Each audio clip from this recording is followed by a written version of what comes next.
Hello and welcome to our second digital parent session. Today it's going to be on social media, and as you know, I love social media, so I'm really excited to talk about this with you and help you educate your child on how to use social media in a positive, helpful way. Today we're going to talk about social media, the good, the bad, and the ugly.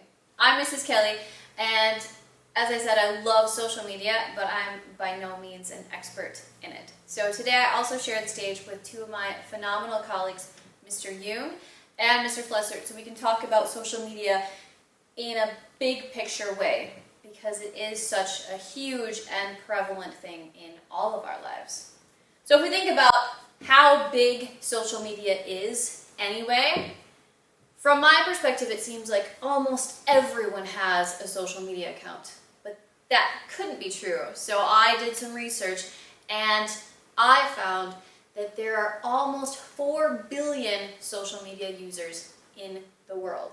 This blew my mind because this means that almost everyone that I know has a social media account of some sort.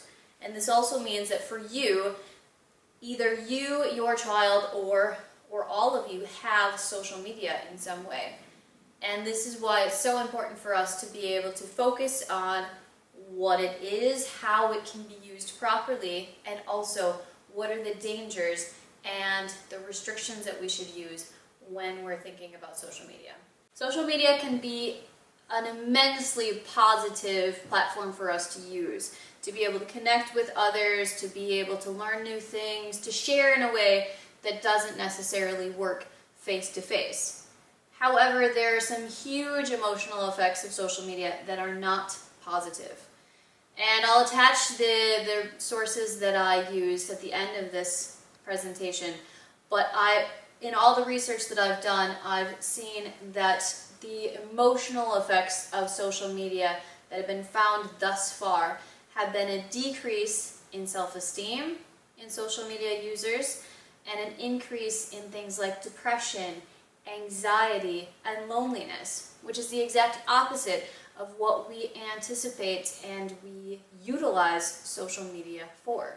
So when we think about all of these really devastating effects that social media can have, we have to ask ourselves the question, why are our children unable to cope? Why are they struggling emotionally with social media use?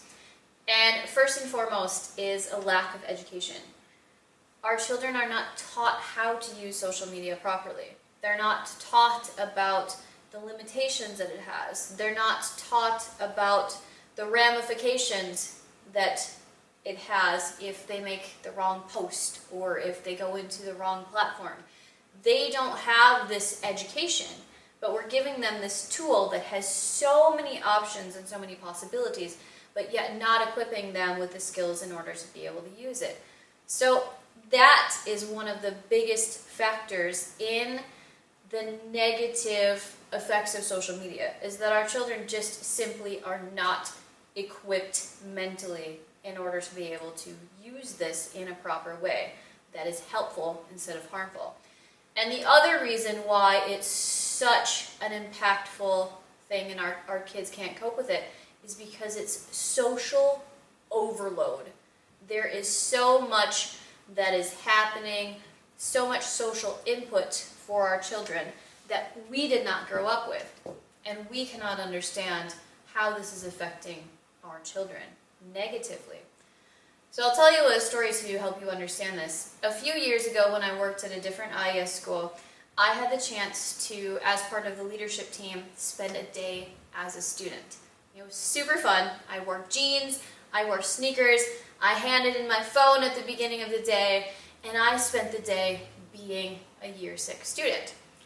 And I thought that this would be kind of a break for me. That my job had been very stressful and very busy, and I thought, what a nice relaxing day to be able to sit and hang out and do year 6 work and just be a kid again. And at 3 o'clock, I was absolutely exhausted. And all of the year 6 students ended, and I went back to my high heels and having my phone, And I reflected a little bit of why am I so unbelievably exhausted? And it was the constant social input of being a teenager or a preteen.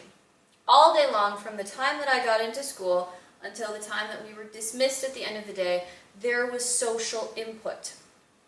I had to work in a group with other people in the English lesson. During PE, I had the social difficulties of the changing room.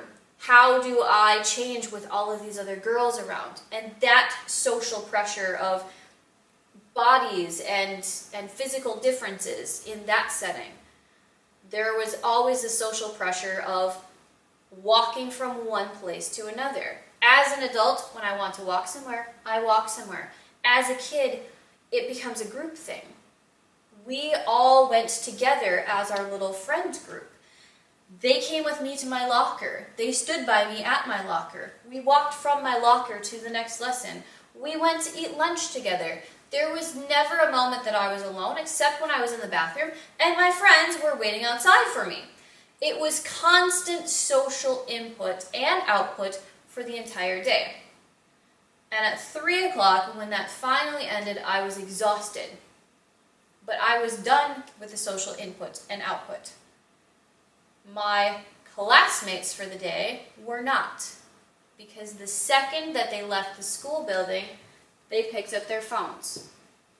And the social input and output continued on Snapchat or Instagram or now TikTok.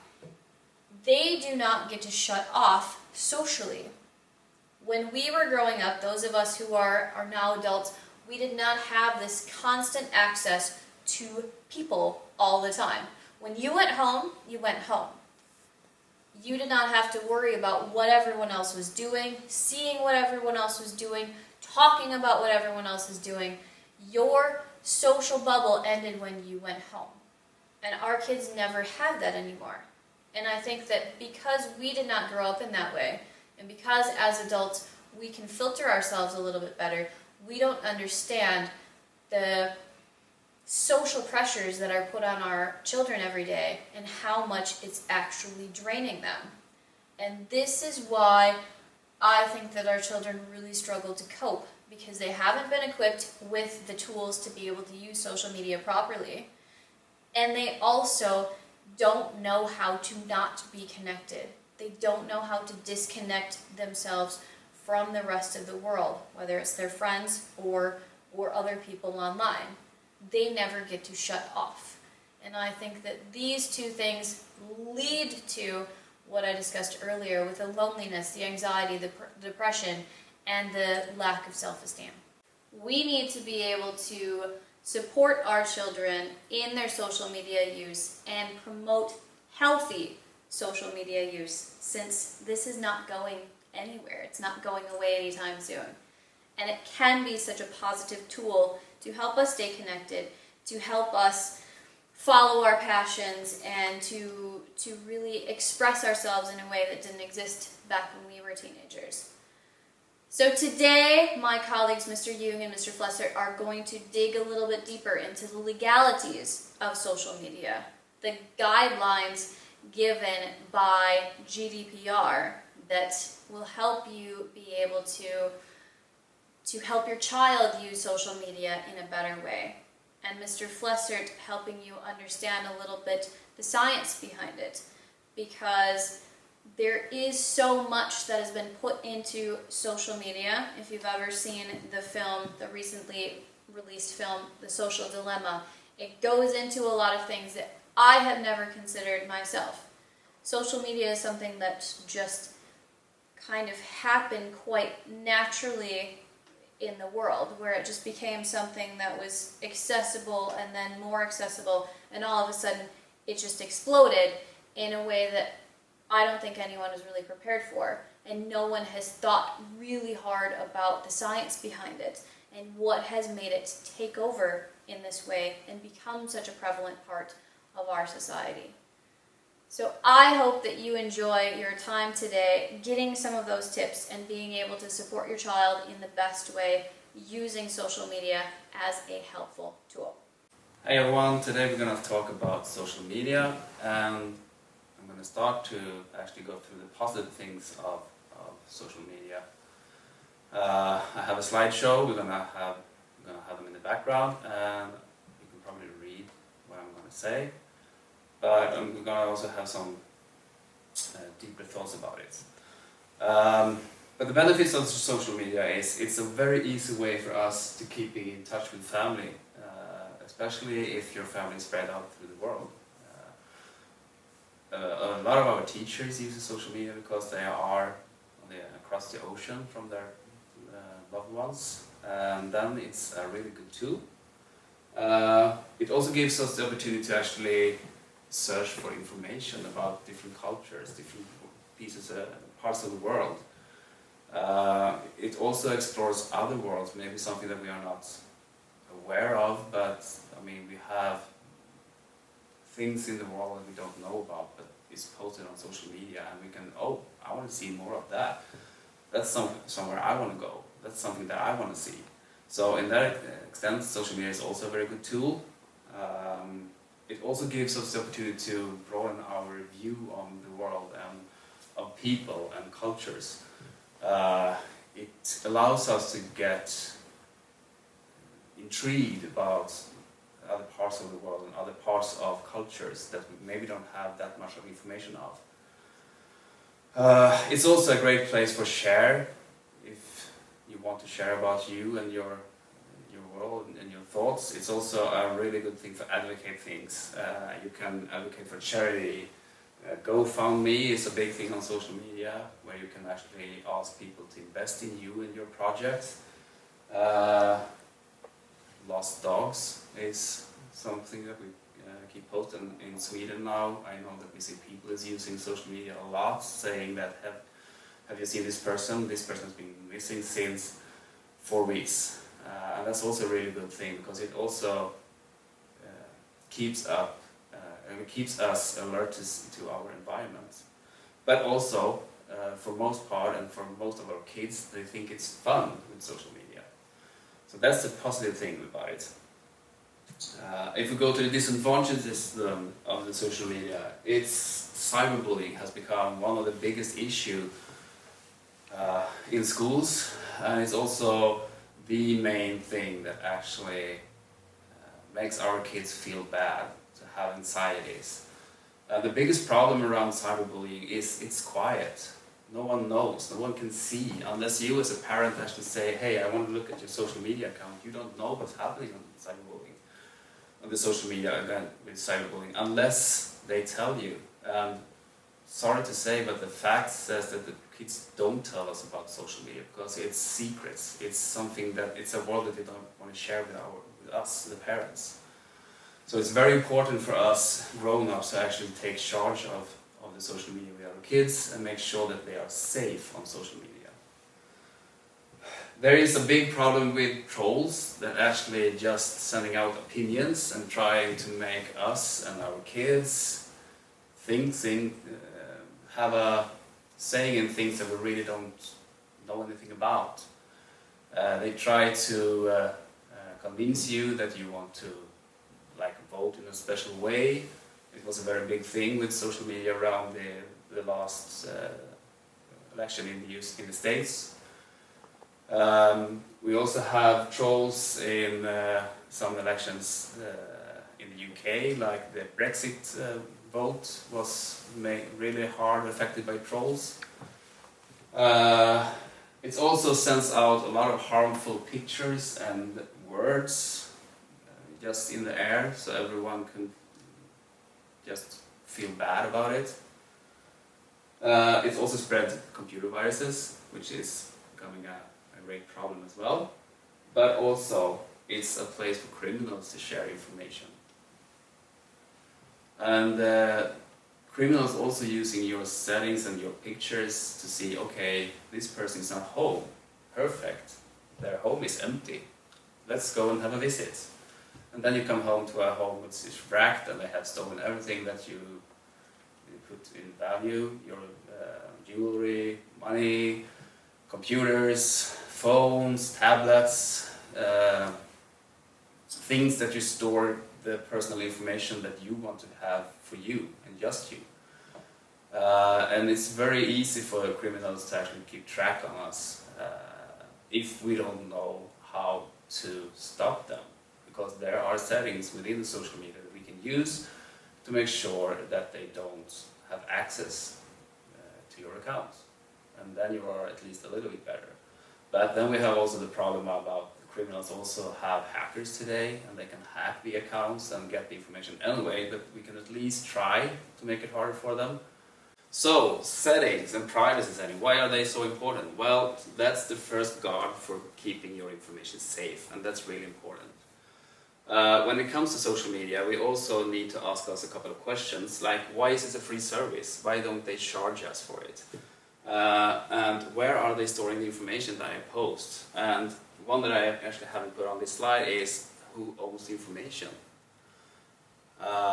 So let's go back to the first question. Why is it a free service? Well, it is a free service because you allow the social media to keep track on you as a person. You give them, you tell them what you like, you tell them where you like to go, you also tell them what kind of brands you usually buy. You give the social media access to all your internet purchases, which means that they can give you specific commercial. And that's the reason why it's free, because they sell all the information about you as a person to commercial companies who want to make sure that you got exactly the things that you like to buy, that you get the exact information about the cars you're driving, and also that you get advertising on trips that you might want to do. So for me, I've always loved to be out in the nature, and I've always had a dream of going with Intorduction around Norway's coast. And for the last 4 years, I have had advertisement from Intorduction in my Facebook app. And that's a thing, because I haven't even searched for it online, but I have discussed it with my wife, and therefore I got the advertisements sent to my social media account. Where are they storing your information? In the beginning, they stored most of the information that we had in Europe in the States. And that was a really big problem, because the laws around storing information in the States was different than the laws around storing information in Europe.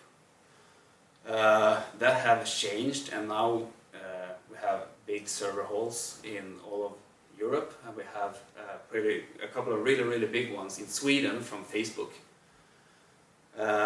And that's a really good thing, because that's the first step of actually safekeeping the information that we share with Facebook. Because when you read through all the agreements and the terms about your contract with social media, they actually say that everything that you post on Facebook, on Instagram, on Snapchat is the property of Facebook, Instagram or Snapchat or whatever social media you use, because that's the source of their income. They need the information about you to actually make money about this. So it's not a free service in that regard. But you don't pay with money, you're paying with information. But since we had a new law against information sharing in Europe due to the GDPR Act, our information become even more private. I know a lot of people who are actually working with GDPR is a bit scared about GDPR, because it's very hard on people handling the information. But it's also very good for you to know that you can from every second say that to Facebook that I don't want this piece of information to stay online, I want it to be removed. The problem is, Facebook removes it, but they have already sold the information to a third part. And if you don't know which third part, fourth part, fifth part they have sold information to, the information will still be online. So it is, even though we have GDPR, almost impossible for us to get the information back. And to backtrace their logs to make sure that they know exactly which person they have sold information to is almost impossible to do as well.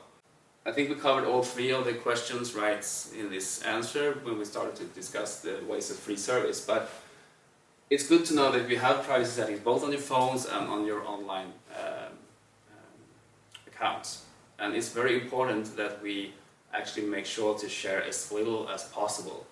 Like, don't share your location. I'm going to go into that soon, and why it's very important that we don't share our kids' location. It's very convenient for us as parents to know exactly where my kid is at every time.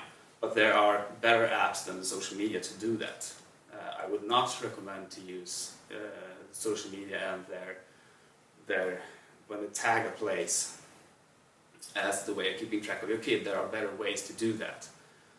But the first thing you need to take off in the privacy setting for your kid at least is their location sharing. And the second thing you need to do is to make sure that the account is private for all you and the friends of your kid. That's are the two main things that I think you should do with your privacy settings. So here's a list of things we should think about, but mind your privacy. Websites, apps, social media networks, you can share your information on them, but they also have the privacy setting. And these helps you to take control about your information and what you share. It's your choice to decide what you want to share and how much information you want to share, but it's very important to make sure at least that your kids are safe, and that's why the two that I mentioned before obviously is important. You also need to have a chat with your kids about choosing your friends wisely. It's not just send a proposal to someone and say, oh, I have 3,000 friends, because among these 3,000 friends there is a troll. There is someone who is acting as a kid but actually is 45 years old and only want to have pictures of your kid. There are people who want to send inappropriate materials.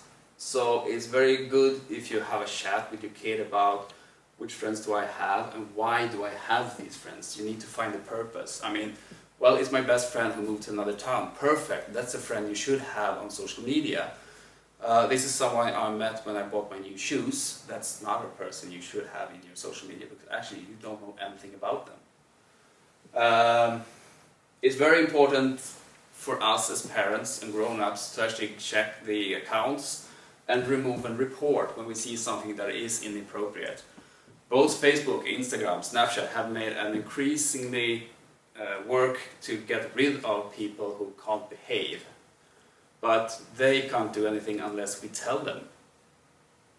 Usually we report, when we find something inappropriate, we can report it to Instagram, and they will have the user removed within an amount of hours if there is a serious thing. Sometimes it takes longer time because it's not as big of an emergency, but if we don't report them, they can't remove them, and that's a really big thing for us grown-ups to think about. Since we as grown-ups actually have more knowledge about what is appropriate or not. Our kids, they are still learning, and that's why it's our responsibility to make sure that they are safe. It's also a very good thing to know yourself online. It's very hard to know what kind of information is out on the internet if you don't Google yourself. So the easiest way to actually know what's online about you as a person is to Google yourself. When you do that, you get probably where you work maybe.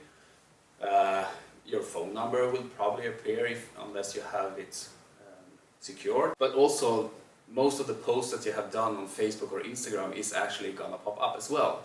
And if you are tagged to someone's account, you will pop up in there as well.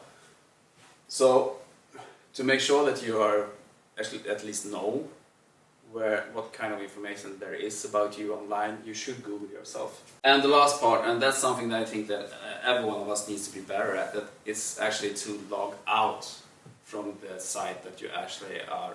If you're visiting a website, that you log out from that website before you actually close the browser. Otherwise, it will keep running and keep collecting information around you.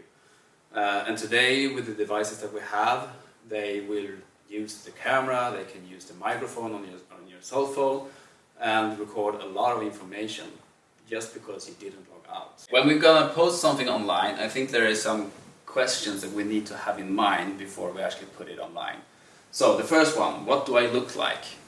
If you post something that's meant like a joke for someone, maybe someone else read in a different type of information into it. It's really hard to show emotions when you just type in a text. And that's why it's really important that you actually have, okay, how will this affect me, and how will I look in the eyes of other people if I post this one? And that's really important to have. You don't want to end up in this situation where you actually offended your grandmother because you put out a joke on your mother that your grandmother didn't understand. So please remember, what do I look like? The second question is this ink permanent? What do I mean with that? Well, I do mean that if I post something, am I able to remove it? Or will it be stuck on the internet forever? Because maybe I have a view on things when I'm 13 that have changed a lot when I'm 26. And if Facebook or someone keeps reminding me about something, sending out my thoughts as a 13-year-old person when I'm 26, my friends and family have also grown, they have also evolved, and maybe they think, oh, what a childish person you are as a 26-year-old, because they don't look at the timestamp of the thing that actually posted on Facebook.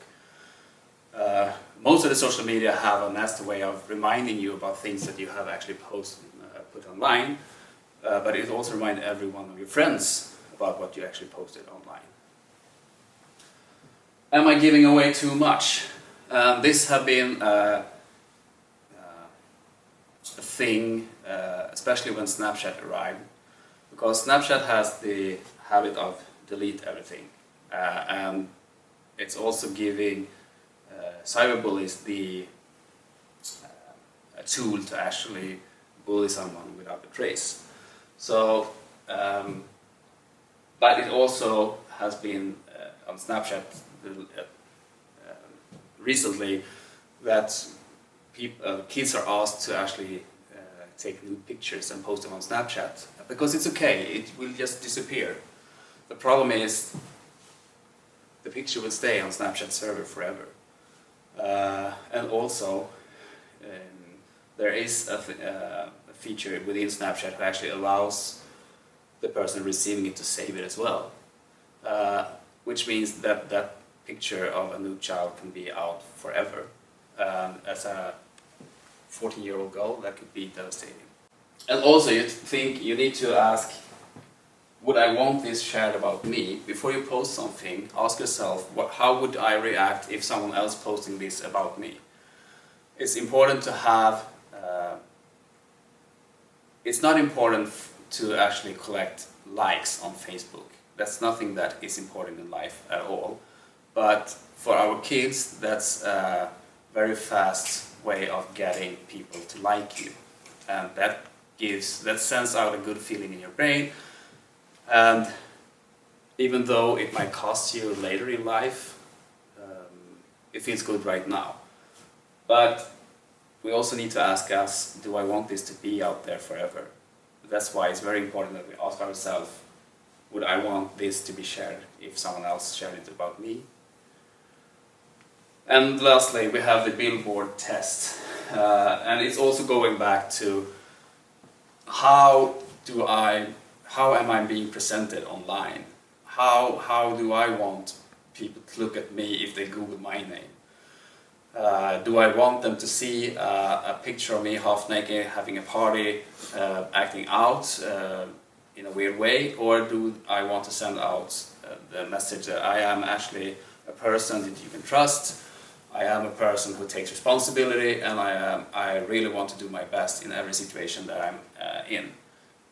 If you think that, okay, it's fine by me to having my party picture online, okay. Also have in mind that that could affect you in the future, because your employer might actually Google you. They might see these pictures in a weird way, where you're actually doing strange things in a weird way, and that could also be something that makes you not get the job that you want. So do the billboard test. How do I want to be presented online? When it comes to social media, I think it's really important that we have a communication with our kids about it And there are some key aspects that I think you need to go through. First of all, it's very important that we as grown-ups set limits for your kids and to explain why we have these limits. And we also need to explain the concept of digital footprint. Because as I said before, using social media, it's very easy to backtrack what you have done and where you are and what you like. So everything that we post and do makes a digital footprint that someone else can follow, and also that's the type of information that these social media sell to other companies. It's extremely important that we have a really strong password. It should not contain your name, your birthday, your social security number. It needs to be a mix. Nowadays, Google always presents a password that it shares with you and it saves in your settings. So it's very easy to have extremely strong password you can't really trace it to anything about you as a person, and that's the way it needs to be.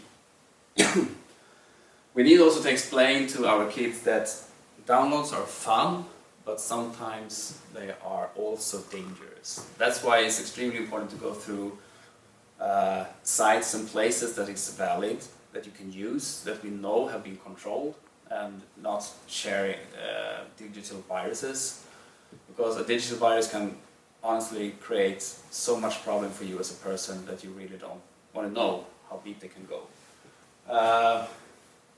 Make sure to keep your personal information private. It's one thing if you have a company that have a social media account and you want to spread the information about the company throughout the world. But if you are a private person, I would strongly recommend you to keep it private. Only share your things with people you trust. As a parent, there is always a struggle about social media and your kids. Make sure that you use those parental features there actually are in these apps. They are there for a reason. The reason is that a lot of cyberbullying happens under the radar, and we need to know what's happening. If you're using those parental monitor thing, you will always get a post in your social media account or in your private text messages saying that your kid actually put this online now. And that's a good feature, because then you can see if your kid actually bullying someone else, or also you can understand by reading between the lines if someone bullies your kid. So use the parental monitoring features. As I said before, it's extremely important to teach our kids to be cautious around strangers. I know when I grew up, my mom always said, don't talk to strangers. That doesn't really apply today, because the strangers are reaching out on social media platforms. And we had a situation last year in our school. It was not in our school, but there was a Snapchat group in our school who invited a person who was not belonging to the school. And it's good to have a communication app if you are doing it wisely within school. It's a good way of keeping track with your friends and sharing information about school. But this kind of person actually started to threaten kids in our school. It started to send out strange sexual content to the kids in our school. And that's because we didn't have strangers in mind. They didn't have strangers in mind when they set up the account, and they didn't understand the importance of making sure that they only invited people who were supposed to be invited to that group. It ended well. We had the account removed, and we had it filed a police report about it. But still, it's a lot of work. It takes a lot of time to keep the kids safe. Therefore, it's more important that we teach the kids from the beginning to make sure that they only share their private things, invite people to private groups, as long as they know who the people are that they are inviting. Teach digital citizenship. That one is a bit hard to explain, but in general it's about make sure that your kid's billboard is clean. That your kid's billboard is something that you can be proud of. That's about what the digital citizenship is about. It's about making sure that we always spread positive things online. There are enough people sharing, bullying people, sharing bad information, disinformation. We don't need more of those. So make sure that we teach them the digital citizenship about good things. Make sure that you can speak with your kids about what they are posting online. We need to keep the lines of communication open, but if your kid doesn't feel that they can speak with you, it becomes a problem, especially if they are bullied online. As I said in the beginning, cyberbullying is silent bullying, and it's really hard for anyone to actually know that it's going on until someone actually speaks up. But the problem also with cyberbullying, it also makes your kid feel so bad and get so much anxiety. So the first sign that we actually see is when they are acting out, screaming, crying, and we don't understand why. So we need to take a step back.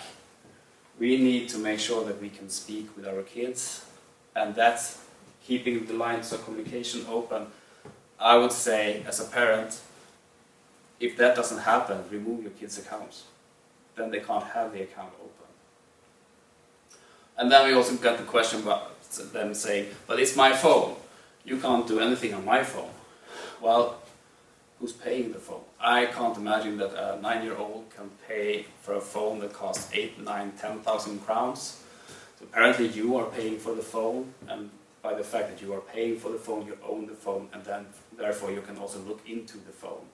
And if they have a password that you don't know about, I would remove the phone from your kid, because that's your phone. I also believe that you as a parent are the one for paying for the internet services and the calling services, which states it even harder that it actually is your phone and not your kid's phone. If you have a kid and they have a phone, make sure that they know about this. Make sure they know that it's actually your phone that they can borrow. But it also comes with the privilege of, as a parent, that you can look into the phone. What kind of apps are important for us to actually look at? It's Snapchat, WhatsApp, Instagram, Messages, Facebook, Twitter. I don't think that Facebook, Instagram, and Twitter is not the choice of our kids, but there might be information about the kids on it. So those are some of the ones that we need to have a really good look at. Now we're going to go through slightly and really fast the legal requirements. And this is something that we could speak with our kids in a good way, in a pedagogical way. This is a book that actually is online. I really don't remember what its name is right now. But do I really want to share this? Go through this with your kids. Ask them. If your grandma is looking on something that you posted and you feel ashamed, should you really post it? I mean, it's a good way of communicate with your kids to make sure that they understand things and just not post things randomly. There are some guidelines, there are some questions that you can discuss. It's a help of keeping the communication open regarding social media. Age limits. I have it in Swedish, I know, but these are the age limits that actually is from the social media themselves, stating that you need to be 13-year-old to use each and every one of these ones. About these ones, one is actually out in the debate right now and have been since it was created, and that's TikTok. And from the beginning, it called Musical.ly, but then TikTok bought it. So it was from the beginning an American company have had it, and then a Chinese company bought it, and they are using it to collect a lot of information about everything. And they have tweaked it like it's very fun to film a dance or something, but you're also filming the surroundings of your dancing, and they are creating a register about it. So TikTok is the one that you really should be, do we really need this? Is this something we really want to have? You can say the same about the other ones. The problem with TikTok is that the Chinese government is involved. And I think that's the biggest problem about it. But is these age limits, are they really applicable in Europe? Because we have a different laws around this in Europe. We still have something called GDPR. And GDPR is about safekeeping your information. GDPR is about making sure that every information that there is stored about you is safe. And GDPR also saying that kids do not belong on the internet. It's very clearly stated that. So the GDPR Act actually saying that the age requirement for social media is 16 years and not 13 years. And why? Obviously, they're saying that you are not mature enough to handle social media before the age of 16. And I totally agree with them about that. There is a under limit saying that kids can have social media if they are 13, but then you as a parent need to be aware of that you are the one taking the consequences of your kids acting online. It clearly says that if your kid, if it's under the age of 16, commits a crime online, you as a parent are the responsible for this crime. And that's something that we need to have in mind when we have social media for our kids. It's the grown-up responsibility if the kids having social media. And that responsibility is actually going all the way up to the court if needed. Usually there are a lot of questions about this, and obviously not everything online is reported as a crime, but we still need, it's up to you to decide, do I want my kid under the age of 16 to have social media? If yes, be aware that you are actually the one responsible for everything they post online. Something that we also need to have in mind is that everyone is not the person that they say they are. There are a lot of online gamings. Movie Star Planet is one of them, and that's also a place where we know that a lot of pedophiles searching victims, asking for pictures, pretend to be a 13-year-old girl, but is not. When they do some sort of online or sharing or speaking, they are saying that, oh, I'm sorry, I can't, the microphone on my device is broken. And if teach your kid, if someone say that, that's a big no-no. Then they should cancel that person from the conversation immediately. So have in mind that it's just not only the social media that is a problem, there is a big safety problems around gaming online as well, because they always have a chat feature, and you as a parent don't know what's happening in that chat feature. Something that we need to remember though, as grown-ups, is the kids actually understand more online than we as grown-ups can admit. But they also have a very hard time to filter the information and what's saying online, and it's very important for us to help them and guide them with that. And they also, the most important thing is that they need to know that no matter what, if they have done something stupid, that they can come to you and be safe and talk about it. It's easier said than done, I know, but we need to help the kids understand that they can tell us everything. Because if they tell us everything, we can help and protect them, even if we have done something wrong. So, social media could be good, it could be bad, but as long as you have some sort of communication and openness around it with your kids, it might not be a problem. Oh, hi, can I help? Can I have a hot chocolate? What's the name? Joelle. What was the name? Alex. Alex. There you go, Johnny. Cheers. If you like our Facebook page, we give you a free hot drink and a free pastry. We have a new like for Damien. We have a new like for Damien. Standing by. Hi there, can I help? Yeah, I just liked your Facebook page. Okay, I'll search Facebook now. I'm searching Google. Have a phone number. I've got his email address. Okay, Carly, are you ready for information on Damien? Yep, I am. Mother's maiden name is He banks with Carly, this is the girl coming in now to Blue Scarf. What's her name?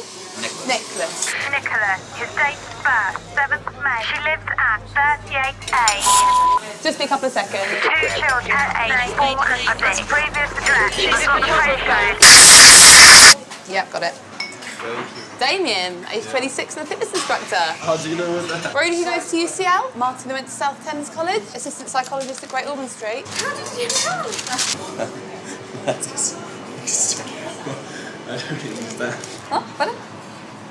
You know I'm a Christian as well. Oh, yeah, we know everything about you, Martin. Thank you. Nice to meet you, Anna from Russia.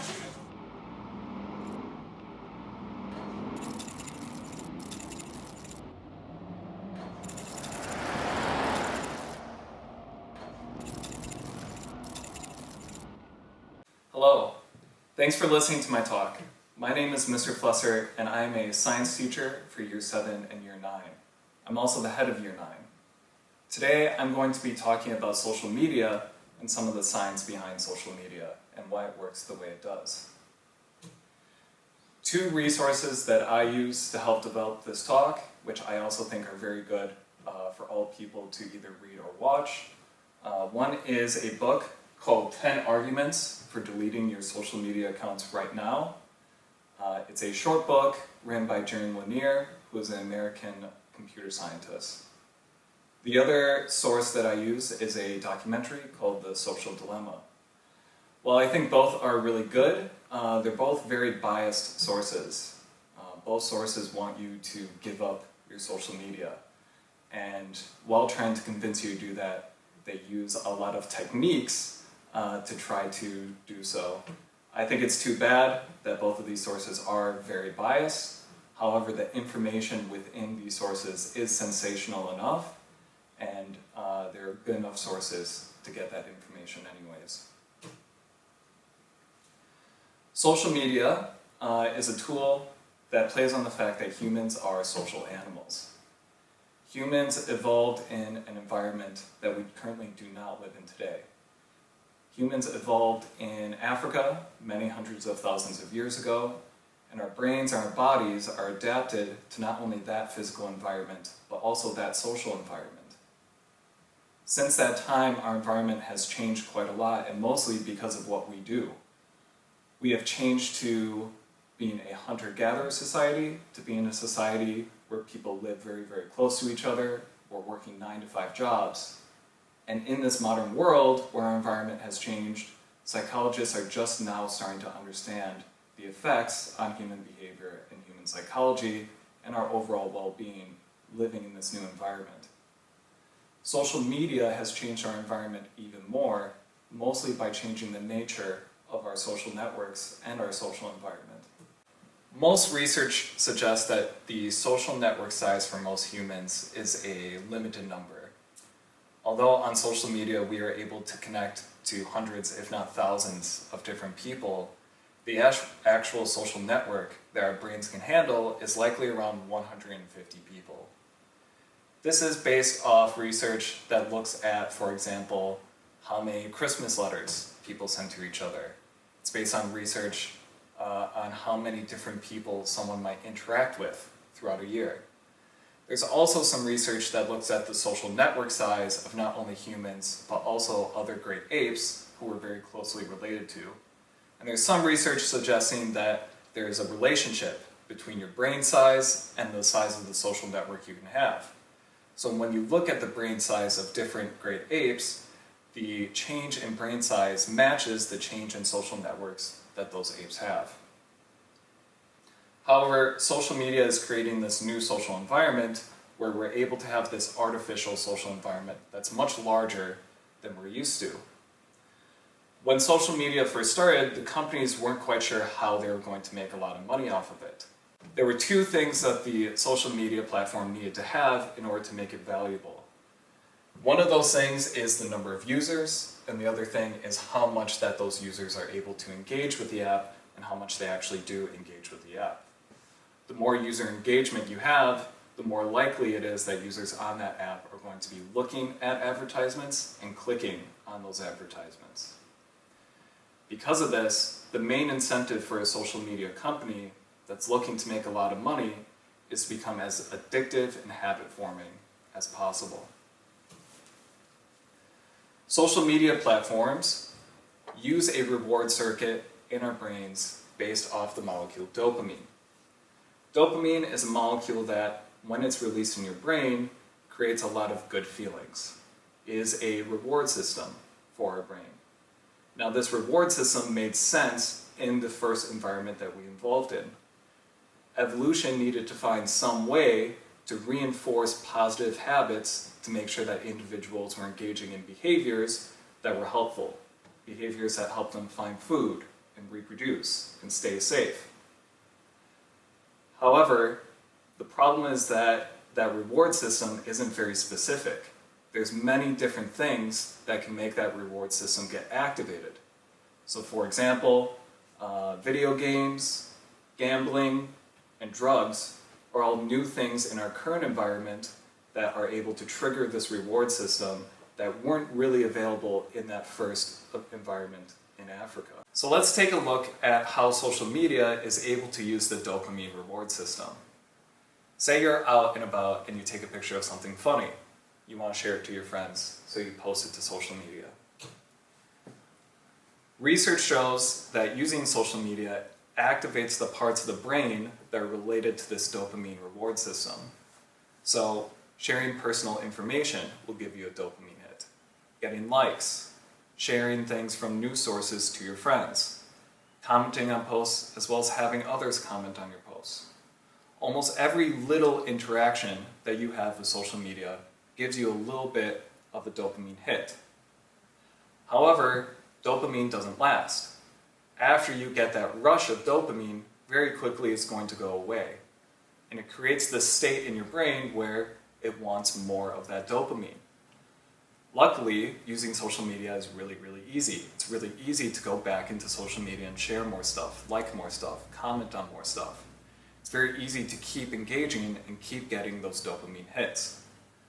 The problem is that our brains are being programmed into this state where we're always looking for these dopamine hits from our social media accounts.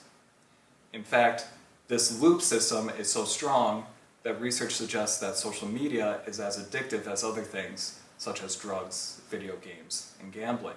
One problem with this social media addiction loop is that it seems that some people may be more susceptible to becoming addicted to social media than others. There's some research that suggests that people suffering from depression or anxiety may have lower levels of dopamine in their system, and because of those lower levels of dopamine, they're more likely to form habits from gambling, from video games, from drugs, but as well as from social media. Now later today, I will also talk about how social media can have a bad effect on our mental health. It can create more depression, it can create more anxiety.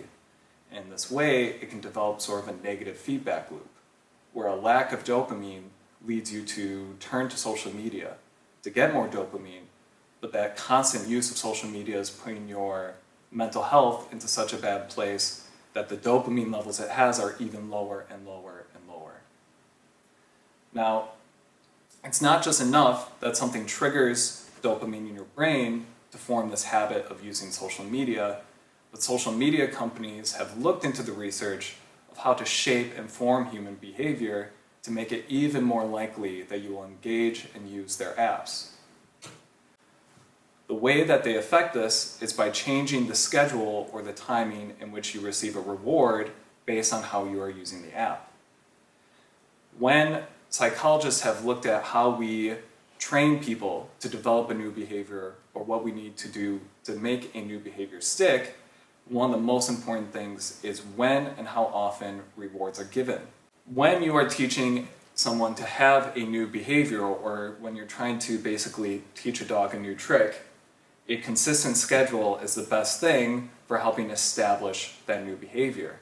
So if you have a pet dog and you're trying to teach it a new trick, every single time that pet dog does the behavior you want, maybe it lays down, maybe it sits down, maybe it shakes your paw, It's best if every single time the pet does that, you give it a treat, you give it a reward.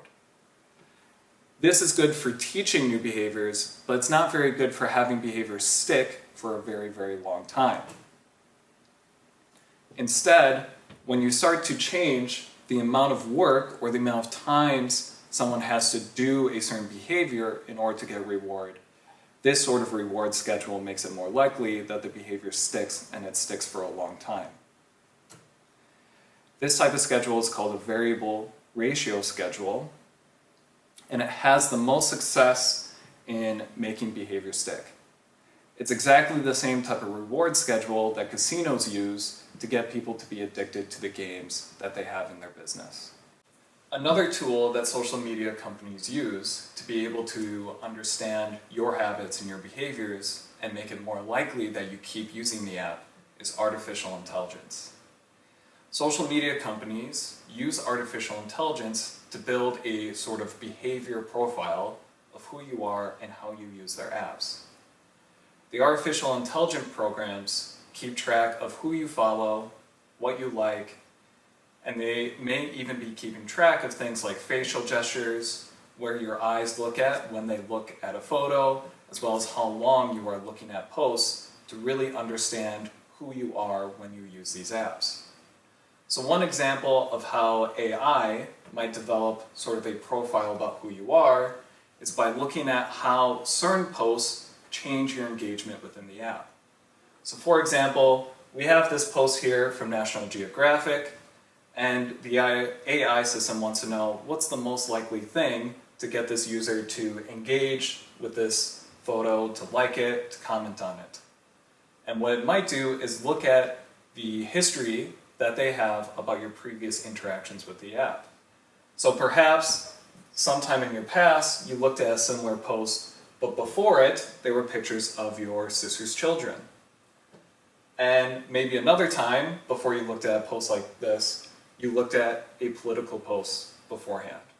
Now maybe what came before the National Geographic post makes it more or less likely that you spend time looking at it and like it. Maybe reading the political posts got you more engaged, paying more attention to what's happening in the app, and made it more likely that you would engage with that subsequent post. Now, by learning your behavior, social media companies can then tell advertising companies, well, not only can we target ads to specific people, but we're also able to use our program to make it more likely that a user might be able to engage with your ad, look at the ad, and actually click on and buy it. Because they have this history of, based on what I put in their feed, is this more likely to keep that user in the app? Is it more likely to increase or decrease their activity? So, based on what I've talked about, you can see that the goal of every social media app is to get you to use the app and to spend as much of your time in that app as possible. So you can imagine that over time, people can get actually seriously addicted to using social media.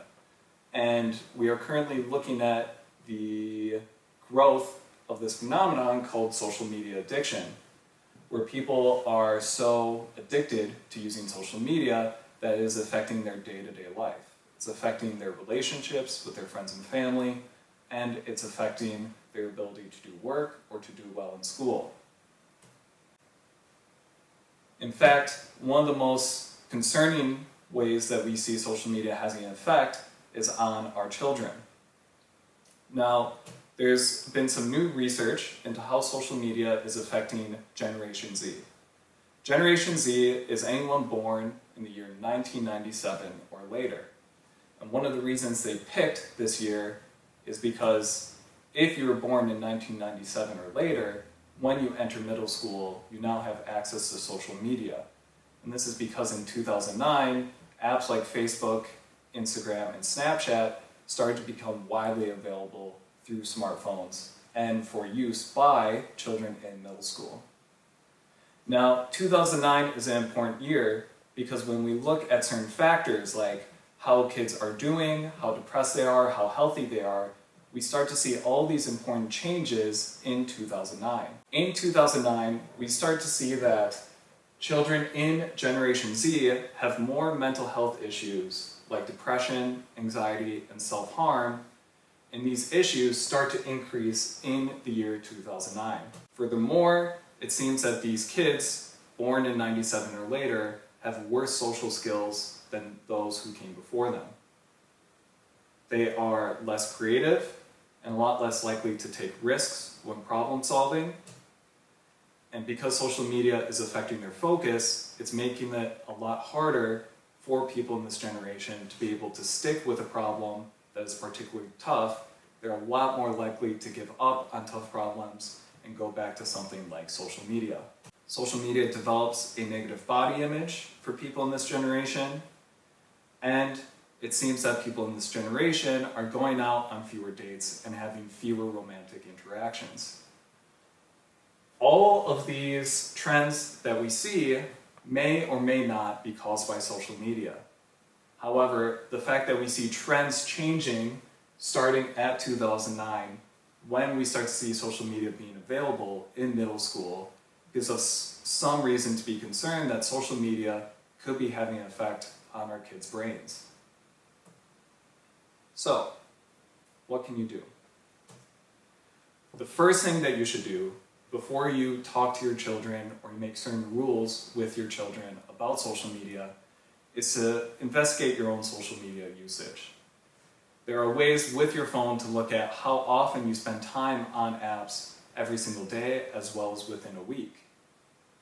If you are spending a lot of time on Facebook and spending a lot of time on Instagram and you're making rules to your kids to not do the same, they're going to be quite upset. So check not only time spent, but also ask yourself, why do I use social media? Are you using it to be able to connect with certain people, or are you really just using it because it's a habit? Because you've gotten so used to pulling out your phone and looking at Instagram and looking at Facebook or looking at Twitter anytime you have a down period. And if you're simply using it to fill your time, do you have really a place to tell your kid that they should also be limiting your social media usage? After you look at your own social media usage, how you use it, then you should be talking with your children about how they use them. I think it's important that you are talking with your children and not at them. Kids who are 10, 11, 12, up to 15, they don't respond well to people telling them what to do. They're at a phase in their development where they're starting to understand their own independence. It's a phase in child development where they're starting to create their own identity. And a really important part of children creating their own identities is being able to make their own decisions and find their own way through life. When you tell children in that age what to do and you give them hard rules without incorporating them in that conversation, without involving them in what those rules should be, it's a lot less likely they're able to follow it. So, talk with your children.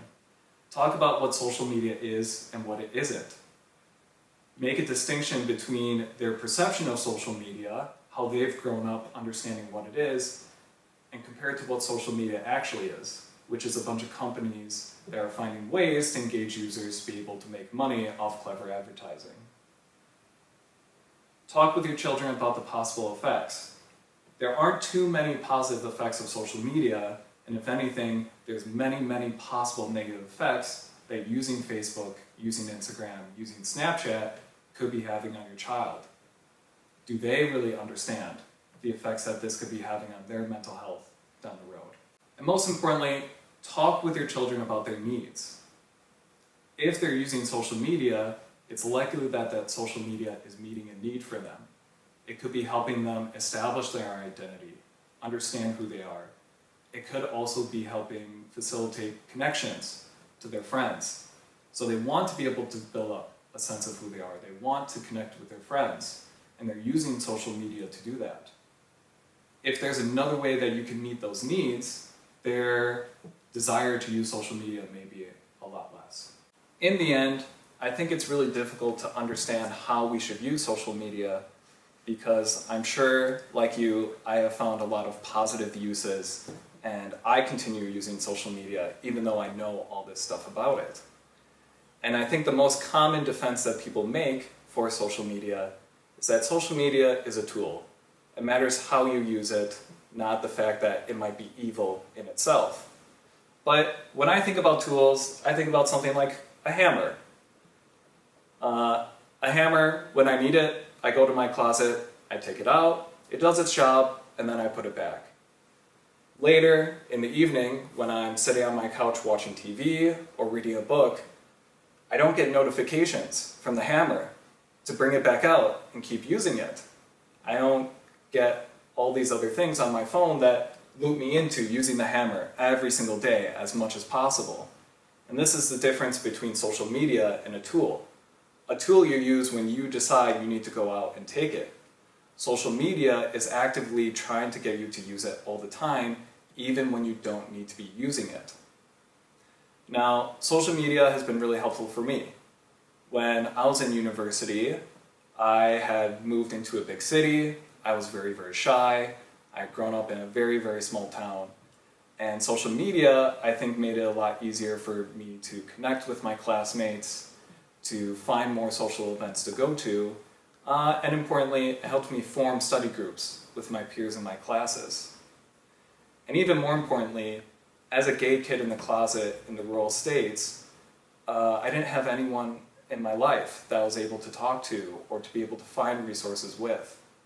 And in high school, I was able to find other LGBTQ people online who I was able to talk to, who were able to help me through some of my tougher times and give me resources. And so I have some pause when I tell people that I think social media is terrible and they should be careful about how they use it. But I think that when we look at how we use social media and we look at how our students and children use social media, well, we really need to be asking, what is the point of it? What function does it serve? And if there are needs that are being met by social media, is there a different way that we can meet those needs for our students? Thank you for listening to my talk. I hope you have found my talk useful and informative. I hope that it helps you reconsider how you use social media, but even more importantly, I hope it helps the conversations that you have with your child even easier. If you have any questions, of course, please feel free to reach out to me at my email right here. Can we put it there? Thank you. A lot of information today, I know, and probably things that shocked you and overwhelmed you, but hopefully also equipped you to be able to guide your children in the most effective way possible. So thank you, parents, as always, for working with us to provide the best education possible for our children. And now together, let's go forward and help our children use social media respectfully and responsibly.